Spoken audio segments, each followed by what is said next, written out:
So I'm doing a video today on splitting and just like nuance in general.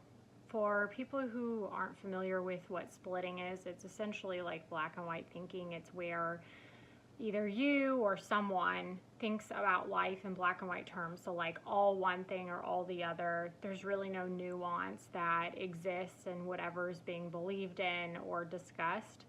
And I know most people who study like all the types of stuff that I talk about on my channel, most people are aware of the idea of splitting, but I'm not sure if people are aware of how much it might be in their life.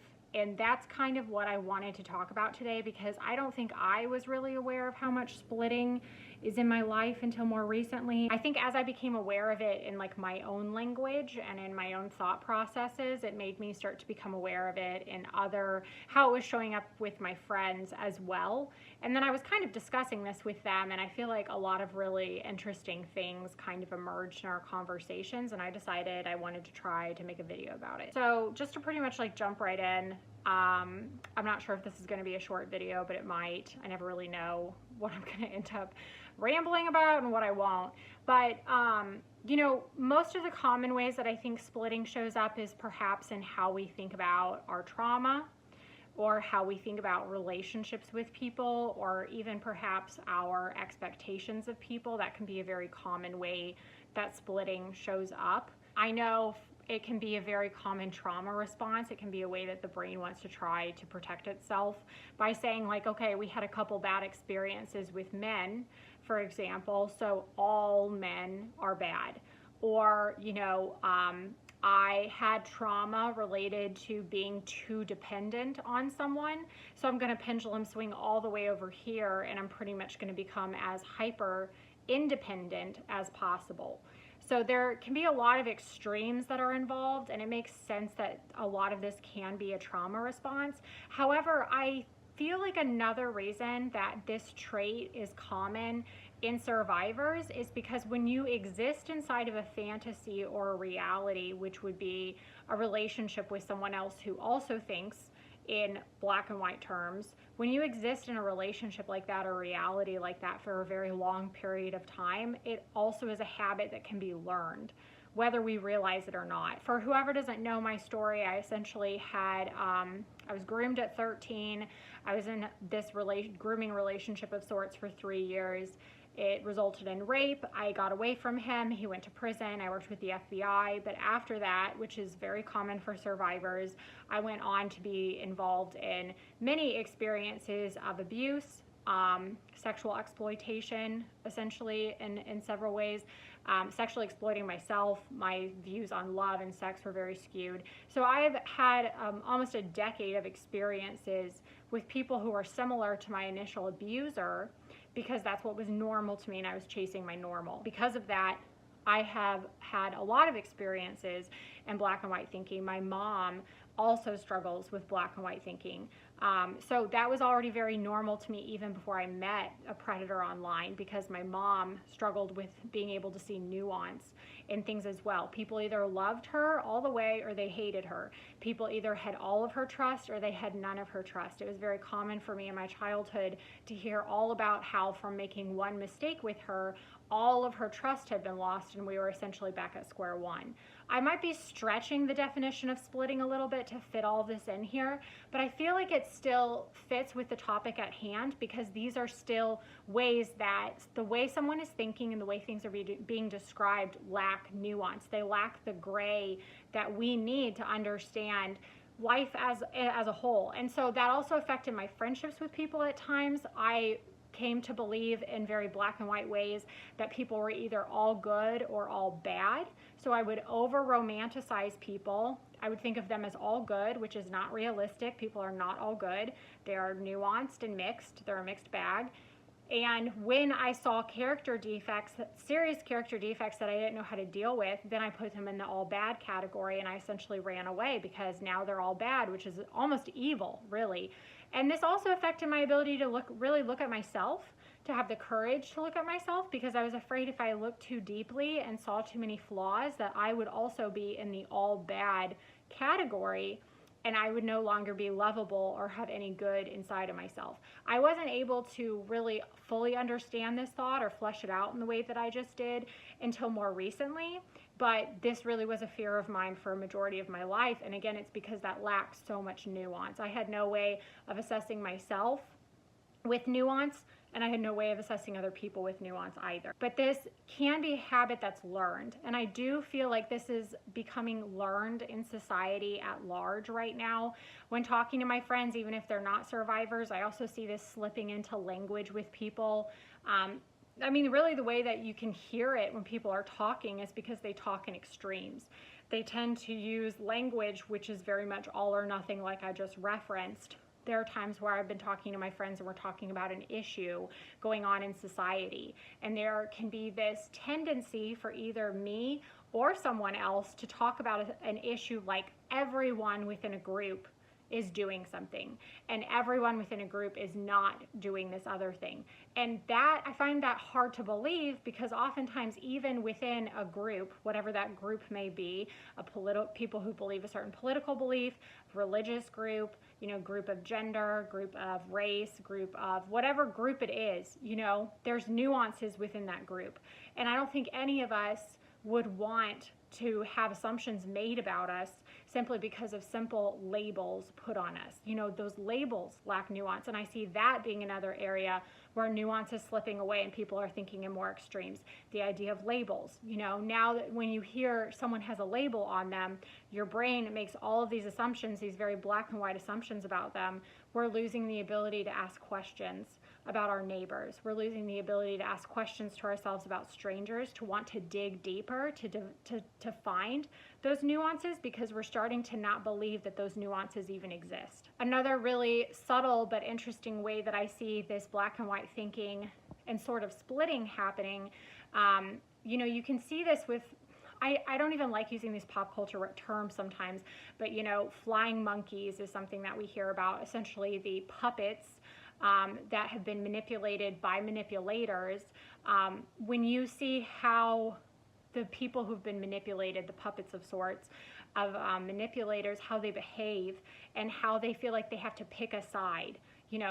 When you look at even the issues with divorced families, there are several shorts that I even have on my YouTube channel about this from Pat Childress, but parental alienation is another example of a child learning splitting from their parents within a divorce situation. So they feel like they have to choose one parent or the other. That's very black and white. Only one person can receive love and only all the love, and only one person can receive all the hate. And again, as I've stated before, it makes sense that the child would learn these habits from the narcissistic or black and white thinking parent, because if the parent only knows how to think in black and white terms with their romantic partner, if the person only knows how to think in black and white terms with any relationship or any sort of experience in life, why would they also not think about things in black and white terms with their child and teach their child black and white thinking? So we can learn this from parents, we can learn this from friends, we can learn this through society at large. There's a lot of ways that we are picking this up and running with it that's very dangerous. There's another video that I'm going to make and probably post after this one just on the dangers of hatred in general. But I really wanted to post this video first, just even trying to flesh out this idea of how splitting can show up in your life so that people can even know how to look for it, because I think it's a lot more complex than just saying, oh, someone's splitting in terms of how they're thinking about their abuse. Or even it's, I think, much more complex than saying, oh, someone has splitting thinking about their trauma. People can have trauma in lots of different areas, not just centered around romantic relationships. So again, it makes sense that this is going to be showing up in lots of different ways. Another way that I see splitting showing up, and this is kind of a different one, but I really do feel like it's related, is sometimes when I was in therapy early on, because I had difficulty thinking about myself in nuance or anyone else, it's really interesting, but I think this ties back to like the bad child image that we can have in our heads sometimes. It's funny because people seem to either struggle with over glorifying themselves or thinking about themselves as almost like a bad child. People usually just struggle with one or the other. But when I would be in therapy, because I did think of myself as a bad child, and the therapist would be trying to give me compliments or encourage me in some kind of way, there would be this voice in my head that would secretly think that nothing positive that they were saying about me could be true, because they didn't know all of the bad things that were inside of me. My brain was not allowing a nuance to exist, which is that, the positive qualities about myself and perhaps the negative qualities that needed more work, both of those things could exist at the same exact time. But because my brain struggle was splitting, it felt like only one thing could exist at a time. Just like with how I thought about other people, only one thing could exist at a time. Either they were bad or they were good, and it was showing up for me in therapy that way as well. This bad child image kind of holds them hostage and thinks like, no, there can't be anything good inside of me, so the therapist must be wrong in the positive qualities that they're seeing, because positive and negative can't exist together at the same time, and they can. Another way that this can show up, which is very common, is something that we do with our friends, which is similar to what I described me doing in relationships on my own. But it's where if our friend doesn't 100% take our side, and what 100% looks like is them being just as upset as we are, just as enraged, talking and slandering the other person on the same level that we are, if they are not like 1010% in our boat, saying exactly the same things as us, having the exact same reaction as us, if they're not following the script that we expect them to follow, then they therefore are not on our side, which 1000% completely lacks nuance. And I used to do this. And when I got sober in AA, it was one of the first times where I really got my butt kicked in this area, and I needed it. Because my sponsor was supposed to be the emotionally grounded person leading me into sobriety, but she was encouraging me to forgive people, and it was really making me mad. And not every situation is the same. There were a lot of people who did deserve forgiveness, who actually did. They deserve forgiveness.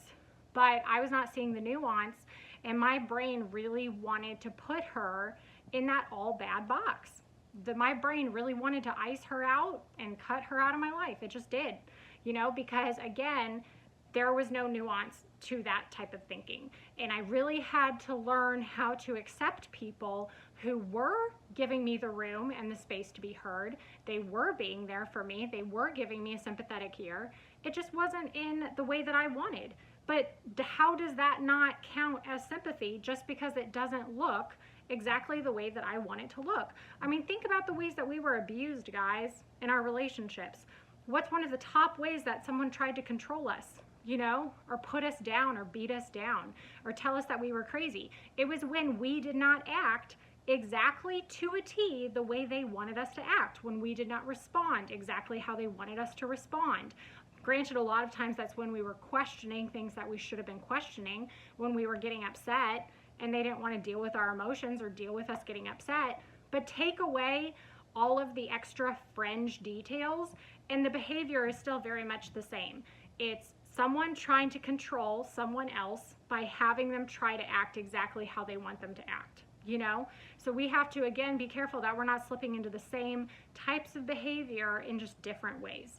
So that is another very important way that this sort of splitting can show up, is thinking that, exactly as I just described, is thinking that friends have to act exactly how we want them to act, or they're not on our side. It's just not fair. Not everyone's as passionate as we are. Not everyone has trauma responses in the way that we do. People have their own individual personalities, and they're allowed to show love and show support however they want to. We need to learn how to look at differences in behavior and ask more questions. I understand that it's not easy to look for the good in someone that feels like your enemy.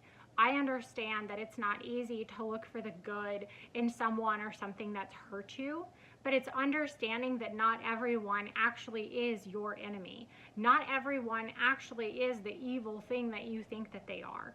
And if we lose the ability to be able to see the good that is actually there, if we lose the ability to actually see the contributing factors that are going on, we are going to start to believe that people are our enemy when they actually are not.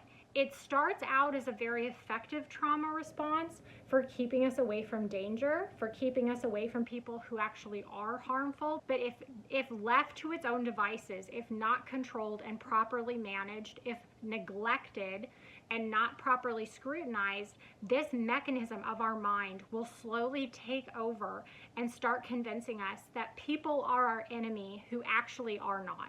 And we will lose the ability to actually be able to decipher and discern when this is happening. We will get lost to the mechanisms of our own mind. The other thing to understand is, like, if you do not have the ability to see nuances, that basically is you not being able to take in other information. You're not able to actually absorb all of the data and all of the information going on around you, because is it really an informed opinion or an informed decision if you've only heard one side? If your brain is only willing to see and consider one side of things, is that actually an informed opinion? And there's a difference between hearing the other sides of things, but hearing it with the mindset of having already decided that it's wrong, almost hearing it from the perspective of hearing your enemy speak. That's different than actually trying to open your mind and open your heart to the possibility that you might be wrong, and listening with that intention, absorbing the information of the alternative perspective with that mindset. That is a completely different mindset, and I think we all would be willing to acknowledge that. If you don't have the ability to think with nuance and to see contributing factors, you really are ripe for manipulation. You just are. Like, I literally had a parent manipulate me against another parent. Obviously, I was a child, but the reason they were able to do that and cause me to hate someone who actually did not deserve my hate, to my horror, on the back end of it, when I was able to finally see contributing factors, was because I had already been taught to think in black and white terms, to not assess for nuances, to not assess for the other perspective, to try and see the other side, And that's really the biggest thing to understand is, like, are you actually making informed decisions?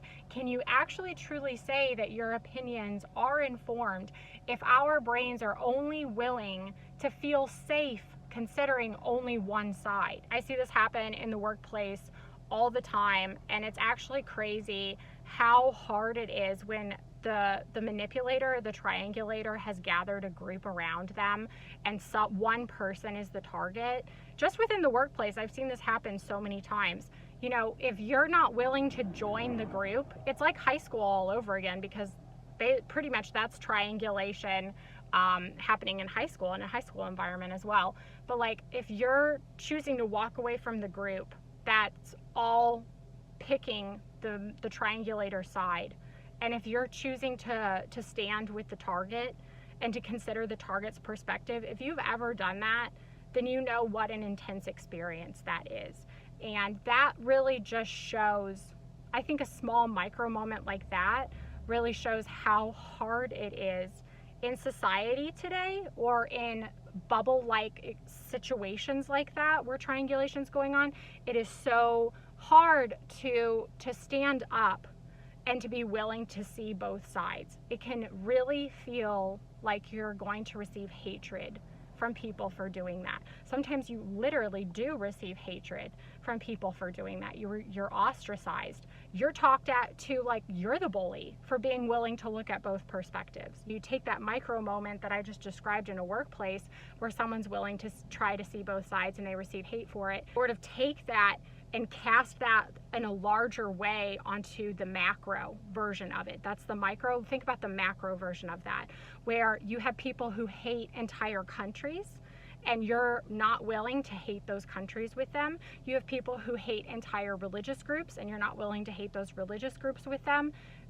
When you really start to see the pattern of it and where splitting and black and white thinking shows up and what the symptoms of it look like, it's everywhere. Listening to people talk about entire countries, like on a large scale of this, to talk about an entire country like everyone within that country is exactly the same, and not being willing to listen to opposing sides and perspectives in that way as well, that's also crazy to me. I'm just like, so you're actually trying to convince me that every single individual in an entire country is exactly the same. Like, do you not hear how crazy that is? Like, that's so divorced from reality. Like, wow, I didn't know they started making clones already. It leaves you ripe for manipulation from organizations, political, or just companies who don't care about you. You know what I mean? And then you're almost a flying monkey of sorts for them because you're not willing to look at opposing perspectives. Like, it just leaves you ripe for so much manipulation at the hands of a narcissist or just a manipulator. And one of the things that you can even ask yourself is, am I intensely hating someone on behalf of someone else? Like, is this even my business and my situation? Or have I literally never even had a negative experience with this person and I'm literally hating them on behalf of someone else? Am I hating an entire religious group on behalf of someone else? Have I even had a personal negative experience with the group or the individual or the idea that I'm hating? Or am I just hating it because someone else told me that I should hate it? That's a really important question to ask. The reason flying monkeys become the flying monkeys that they are for the narcissist or the manipulator is because they also are not willing to look at the other person's side. Your own mind can work against you. That's like one of the first things that you learn in AA or in any sober recovery group that you do, is that your own mind can work against you. Your own mind cannot be trusted. You can have an addict voice of sorts that will trick you into doing things that are bad for you. You cannot always trust your own judgment. So if that is true over here in this area of being broken, why could that not also be true in other areas? Is it not possible that you could have other mechanisms in your mind that cannot be trusted and that also work against you? Mechanisms that started out as effective trauma responses and now are working to your own detriment. And once again, if you lose the ability to receive feedback from others, if you lose the ability to ask questions about your own mind, if you lose the ability to even fathom that your own mind might have flaws, you are in a very bad spot. That is a very bad place to be in. Another way that I see my splitting and my difficulty in seeing nuance and remembering nuance showing up is how I get discouraged.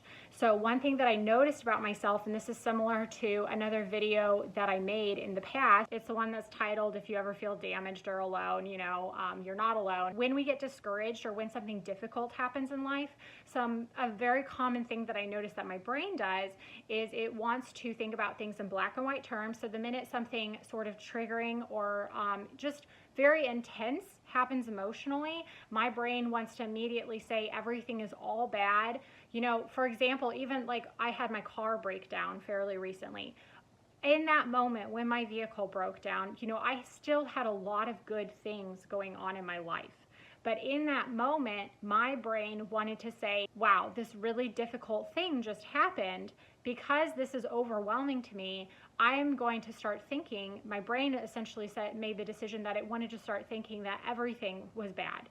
There was no good in my life. Everything was difficult. This was never going to get better. It's almost like everything good just disappears into this black hole. And all my brain is able to think about are all of the really difficult things that are currently going on. And I have to really struggle to bring that nuance back in, to remind myself of the positive things that are also going on as well. It's really looking for where your brain wants to say that it's all bad or it's all good, where your brain's trying to create that all good Disney-like fantasy, or it's trying to create some sort of situation where you think that literally there's no good whatsoever in yourself, in the world, in the situation at hand. It's a complete lack of nuance. For me, the issue that I see going on in society is that there's almost like a required script that people are having put on them with different political issues. And if you do not adhere almost to a T to that script, then you are now in the box with all the other enemies, the people on the other side of the fence who are bad. And that's such a black and white way to think about life. But this shows up in my conversations with people when I'm discussing sex trauma and how we can work on helping people heal from sex trauma, different survivors and things like that. That gets a lot of pushback when I offer alternative perspectives, because people, again, seem to think that if there's this alternative perspective over here, that means that nothing else, no other idea, no other perspective can even exist with it, which doesn't make any sense because there are so many different types of sex trauma. Not every single type of sex trauma is the same. The way that you walk away traumatized from a random, unexpected assault on the street versus long-term grooming and long-term indoctrination and mental abuse that's gone on for years, those are two completely different experiences.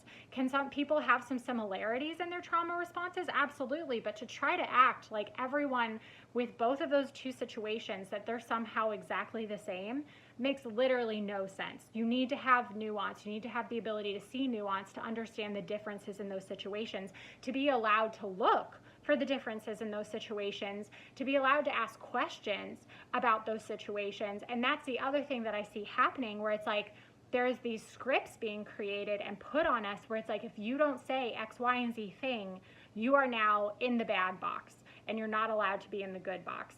There's another video that I made about how grooming breaks the mind and damages the mind long term. And this is, I sort of compare different aspects of ourselves to sort of weakened muscles. If you were in a car accident and a part of your body got damaged, you would need to sometimes go to physical therapy or see a doctor, to get those things repaired, those things that were damaged repaired from your accident. Well, abuse is a version of an accident. And there are things inside of you mentally and emotionally that get damaged. One weakened muscle or damaged part of our mind that I see that needs re-strengthening is this ability to see nuance and to look for nuance and to practice looking for nuance. I do really encourage you to try to re-strengthen this nuance muscle. I would say that the thing that's hardest about relearning how to recognize and think about nuance, because if you haven't done this in a while, it's actually incredibly hard. And the reason why it's so hard at first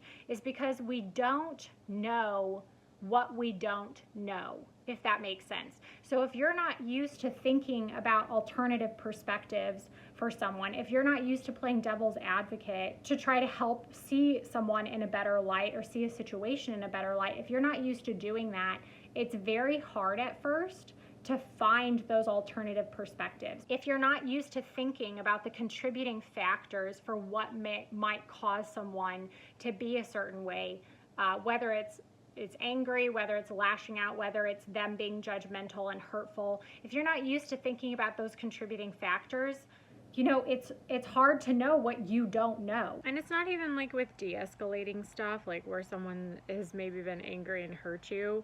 This can also show up in areas where maybe you're feeling deeply insecure. I saw this a lot with my mom, where it was like, because somebody didn't respond right away or smile enough, there were just like a lot of things that might have elicited deep insecurity inside of her. And her brain just wanted to present her with really horrible scenarios. So her brain would say like, oh, they hate you. Oh, you did everything wrong.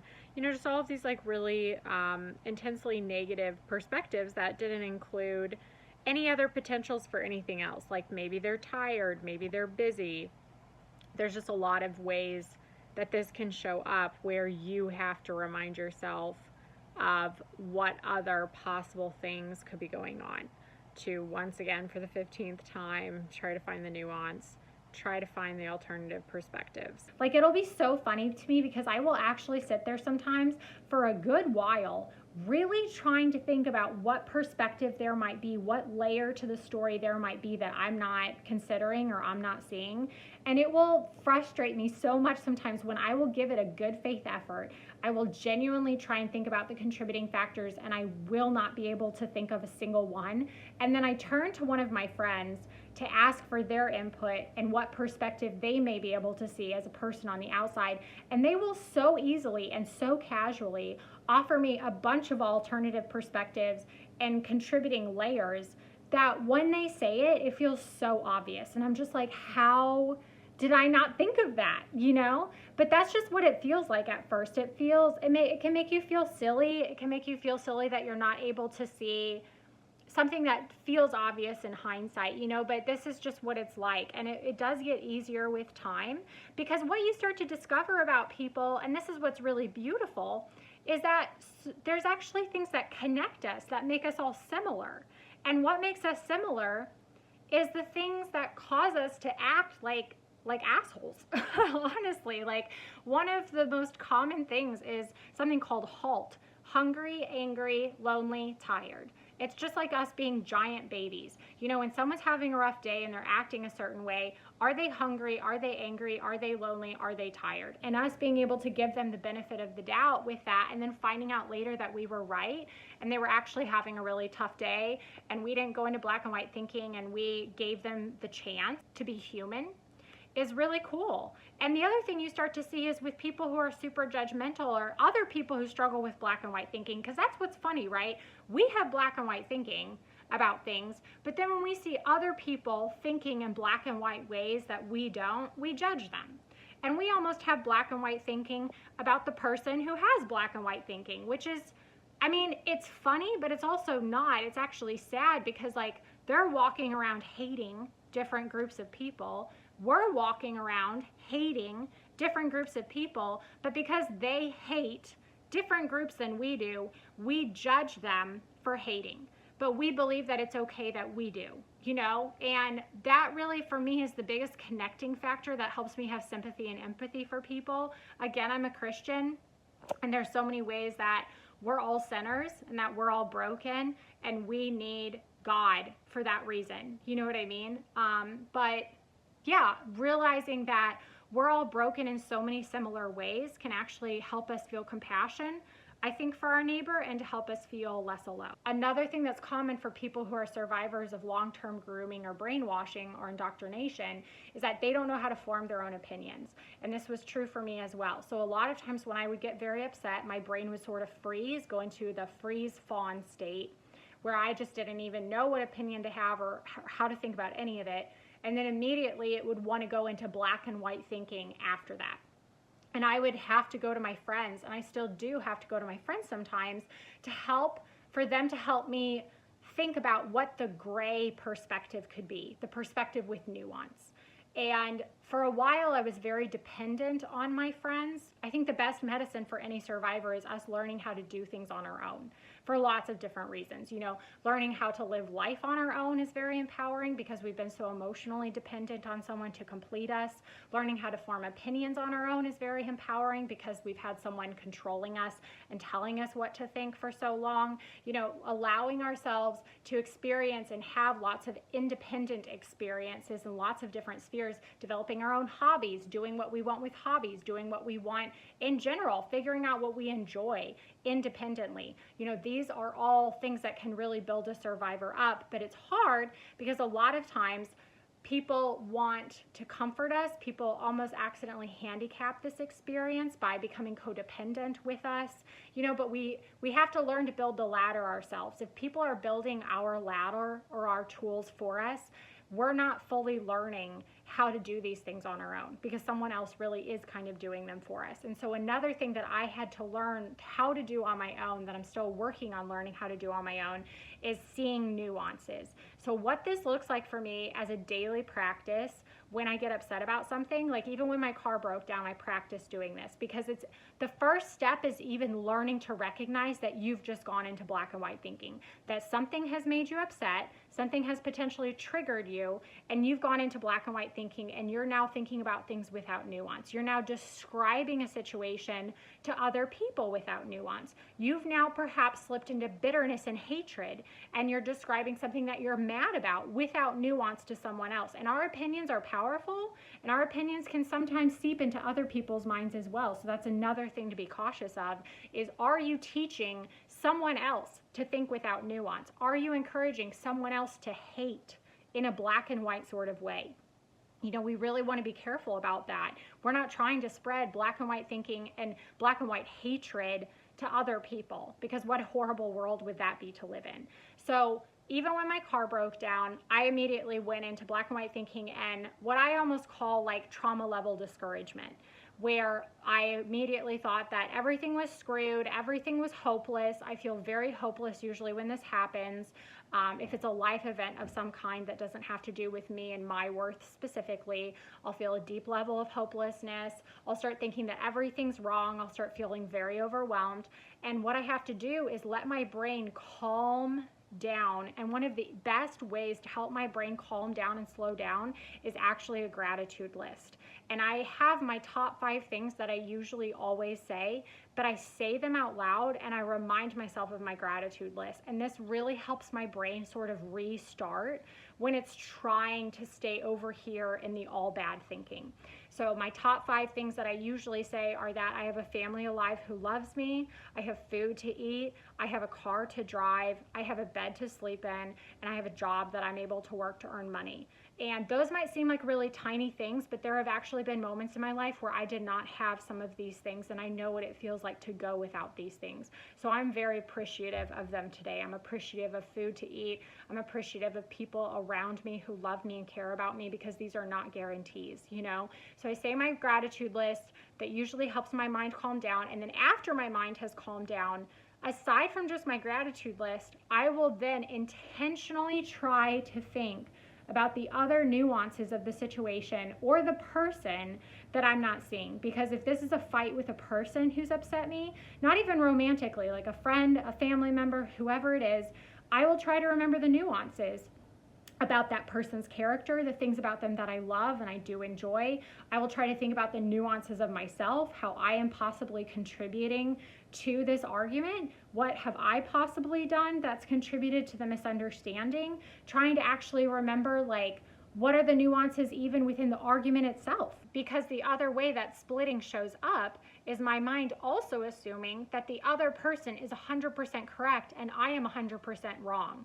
And that oftentimes is not the case either. Someone can have an opinion that for the most part is correct, but I still think it's important to look for the nuances in how maybe we are correct. You know, not trying to convince ourselves that we're 100% correct either, but looking for how people can meet in the middle in disagreements, trying to find ways that I can have forgiveness and empathy, you know, for what's going on. What are the contributing factors for why they may be talking to me the way that they're talking to me? This is really important. And this is something that I do with people that I trust. You know, obviously, when we're using this skill to talk ourselves back into abuse, that's a different issue. But when you have trusted friends and trusted people, which, as I've talked about in other videos, that takes a long time to develop your trusted friends. But when you have trusted people in your life, you know, they want to make sure that your friendship works out. They want to make sure that the relationship stays good. So it's important that you're working on that too. If this is early days for a new friendship or a new person that you've met, it's important. This is where the rubber really meets the road, and you find out if they have the ability to think in nuance, if they want to hear your perspective. But don't expect someone to hear your perspective if you're not willing to hear their perspective. That's the most important part. Like, we're trying to recognize contributing factors. It's like, is this person tired?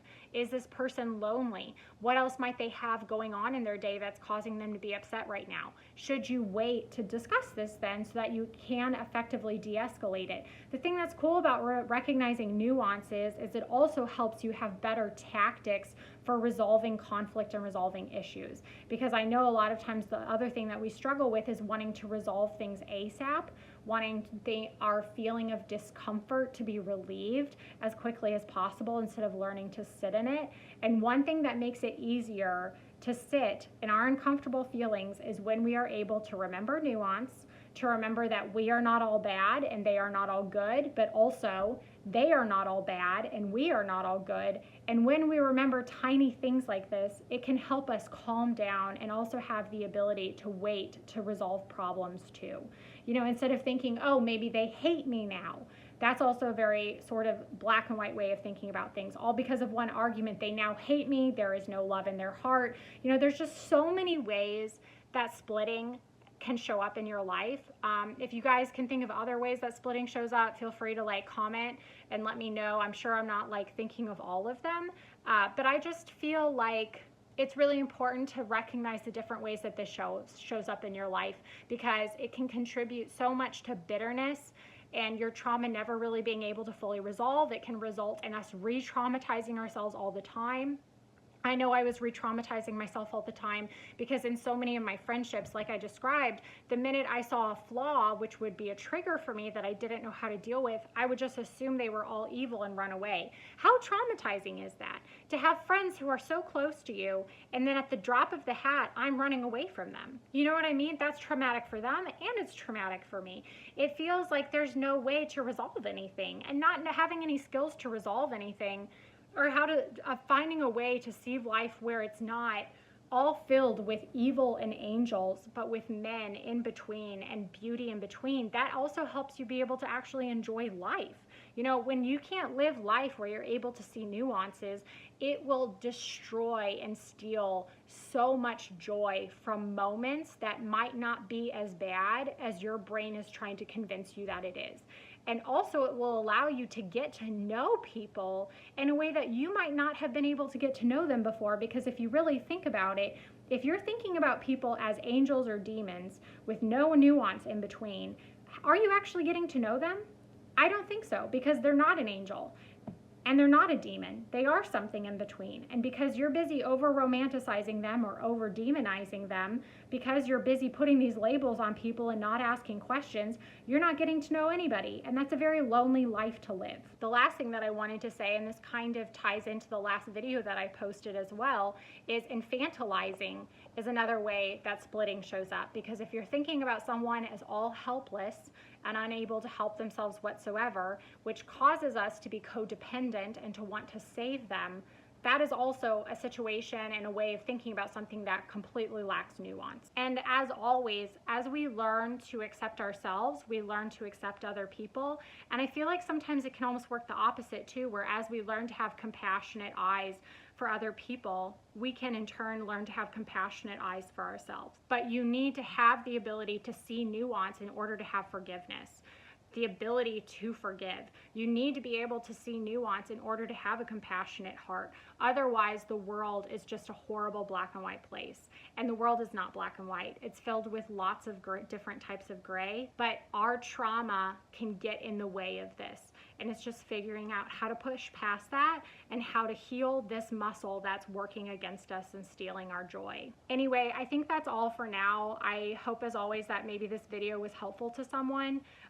Genuinely, if you think of other ways that splitting does show up that I didn't touch on, please do leave a comment, because I think a lot of people who watch my videos do read through the comment section, and if there's something that I didn't touch on that could be helpful to someone, I would love for them to see it in the comment section from someone else as well. Obviously, I don't have all the answers, and you guys know stuff too, but either way, thank you as always for watching, and God bless.